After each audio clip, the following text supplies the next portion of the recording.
வணக்கம். ஆகாஷ்வாணி புதுச்சேரி செய்திச் சுருக்கம் வாசிப்பவர் ஆதவன். மகா கும்பமேளாவை வெற்றி பெற செய்ததில் அனைத்து தரப்பினருக்கும் பங்கு உள்ளது. மகா கும்பமேளாவை சிறப்பாக முன்னெடுத்த உத்தரப்பிரதேச அரசை பாராட்டுகிறேன். மகா கும்பமேளாவில் பங்கேற்று வழிபாடு நடத்திய பக்தர்களுக்கு நன்றி கூறுகிறேன் என்று சற்று முன்னர் மக்களவையில் பேசுகையில் பிரதமர் திரு நரேந்திர மோடி குறிப்பிட்டார். உள்நாட்டு சுற்றுலாவை மேம்படுத்த மத்திய அரசு பல்வேறு நடவடிக்கைகளை எடுத்துள்ளதாக மத்திய சுற்றுலா மற்றும் கலாச்சாரத்துறை அமைச்சர் திரு கஜேந்திர சிங் ஷெகாவத் மக்களவையில் தெரிவித்தார்.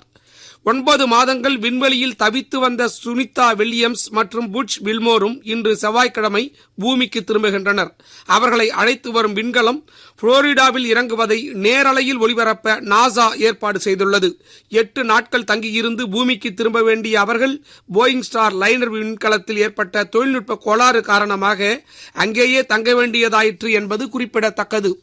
வரி செலுத்துவோரின் வசதிக்காக இந்த ஆண்டு மார்ச் 31ஆம் தேதி பொது விடுமுறை நாளாக இருந்தாலும் அனைத்து வங்கிகளும் பரிவர்த்தனைகளுக்காக திறந்திருக்கும் என்றும் மார்ச் 31ஆம் தேதி வழக்கமான வேலை நேரம் வரை வங்கி கிளைகளை திறந்து வைக்குமாறும் ரிசர்வ் வங்கி வெளியிட்டுள்ள அறிவிப்பில் கேட்டுக் கொண்டுள்ளது. சட்டப்பேரவையில் இன்று கேள்வி நேரத்தின் போது உறுப்பினர்களின் கேள்விக்கு முதலமைச்சர் திரு ரங்கசாமி பதிலளித்தார். அப்போது பதிலளித்து பேசுகையில், புதுச்சேரி அரசின் இந்திரா காந்தி மருத்துவக் கல்லூரி மற்றும் ஆராய்ச்சி நிறுவனத்தில் புதிதாக 266 செவிலியர்களை நியமிக்க அரசு நடவடிக்கை எடுத்துள்ளதாகவும் கூடுதலாக 300 ஊழியர்களை நியமிக்கும் திட்டம் அரசிடம் உள்ளது.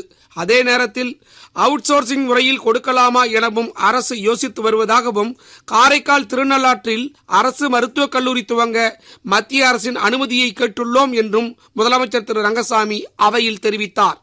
கன்னியாகுமரியில் 100 கோடி ரூபாயில் விண்வெளி அருங்காட்சியகம் மற்றும் விண்வெளி மையம் அமைக்க மத்திய அரசு அனுமதி அளித்துள்ள நிலையில் அடுத்த 2 ஆண்டுகளில் அது செயல்பாட்டிற்கு வரும் என்று இஸ்ரோ தலைவர் திரு நாராயணன் சென்னையில் நடந்த நிகழ்ச்சியில் பங்கேற்ற பின் செய்தியாளர்களிடம் தெரிவித்தார். இத்துடன் இந்த செய்திச் சுருக்கம் நிறைவு பெறுகிறது.